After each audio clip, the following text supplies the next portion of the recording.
வண்டி வாகனங்கள் சென்று கொண்டிருந்த பாதையை தாண்டி எதிரில் இருந்த பேக்கரியில் அந்த பெண் கையேந்தி ஏதோ கேட்டு கொண்டிருப்பதையும் அதற்கு டீ ஆற்றியபடியே கடைக்காரர் அந்த பெண்ணிடம் கோபமாக பேசி கொண்டிருப்பதையும் பார்த்து கொண்டிருந்தான் சென்னியப்பன்.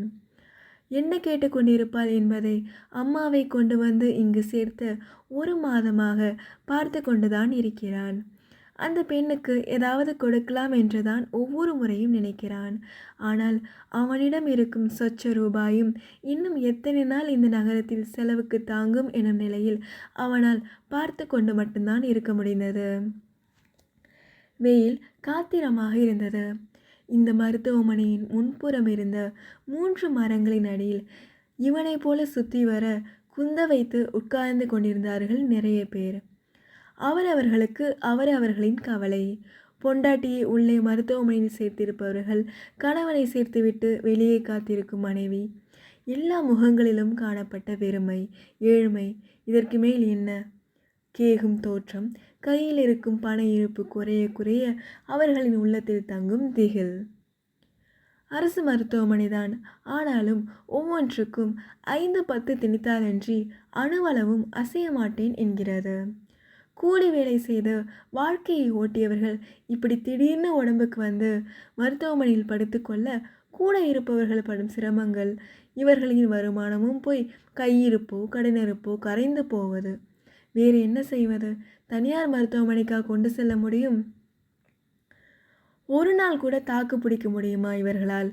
5-10 அழுது தொலைத்தாலும் நோயாளியை படுக்க வைத்து 2-3 வேளைகளில் டாக்டரும் நர்ஸுகளும் வந்து பார்த்து செல்கிறார்களே. இதுவே இவர்களுக்கு பெரும் வரமாக நினைத்து மனதை சமணப்படுத்தி கொள்ள வேண்டியதுதான். சென்னியப்பன், சென்னியப்பன்!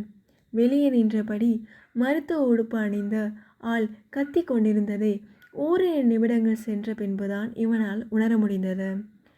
குந்த வைத்து உட்கார்ந்தவன் சட்டென எழுந்து ஓடி வந்தான்.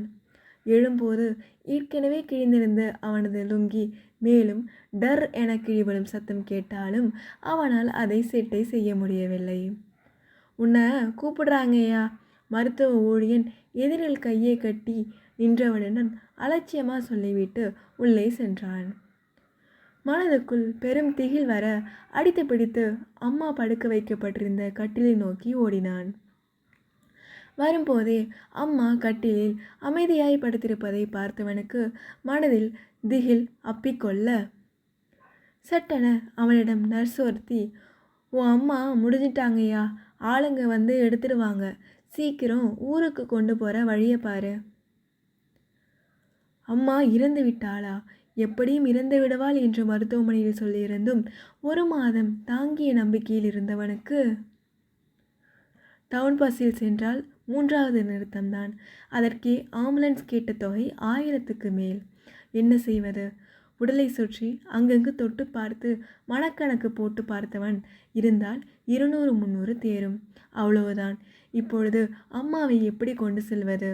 அம்மாவின் அருகே சென்று அவளை தொட்டு தடவி பார்த்தான். இவன் பிறந்ததிலிருந்தே அம்மாவை இதே கோலத்தில் தான் பார்க்கிறான். கவர்மெண்ட் ஸ்கூலில் இவனை விட்டுவிட்டு தோட்ட வேலைக்கு போனது முதல், அதுவும் மதிய சோறு அவனுக்கு கிடைக்கும் அப்படிங்கிற நம்பிக்கையில். ஒரு கையை மட்டும் இறுக்கி மூடியபடி இருந்ததை பார்த்தவன் மெல்ல அந்த கையை பிரிக்க முயற்சி செய்தான். சிரமப்பட்டு பிரித்தவன் அதிர்ந்து நின்றான். கசங்கிய ரூபாய் தாள் ஒன்று மெல்லிய சிவப்பாய் தெரிந்தது. மனதுக்குள் பரபரப்புடன் அதை பிரித்தான். 2000 ரூபாய் தாள் ஒன்று. பக்கத்து கட்டிலில் படுத்திருந்த பெரியவர் அங்கிருந்தபடியே சொன்னார், என்னமோ தெரிலப்பா, படுத்து முணங்கிட்டு இருந்த அவங்க அம்மா சட்டுன்னு எந்திரிச்சு தலைமாட்டில் இருந்த பைக்குள்ளே கையை விட்டு என்னமோ தேடிக்கிட்டு இருந்தா. என்னமோ தேடுறேன்னவ எந்திரிக்கவே முடியாமல் கிடந்தவ எப்படி இவ்வளோ வேகமாக எந்திரிச்சு பையன் துழாவரலைன்னு எனக்கு ஆச்சரியம். நான் கிளம்புறேன், பையன் கஷ்டப்படக்கூடாதுன்னு மட்டும் சொன்னான். அதுவும் உளறி உளறி சொல்லிட்டு பையை கீழே தள்ளிட்டு அப்படியே கையை இறுக்கி பிடிச்சாப்படி படுத்தவ தான் சொல்லி கொண்டிருந்தார். சென்னியப்பன் கண்ணில் நீர் வழிந்தபடி கேட்டுக்கொண்டிருந்தான்.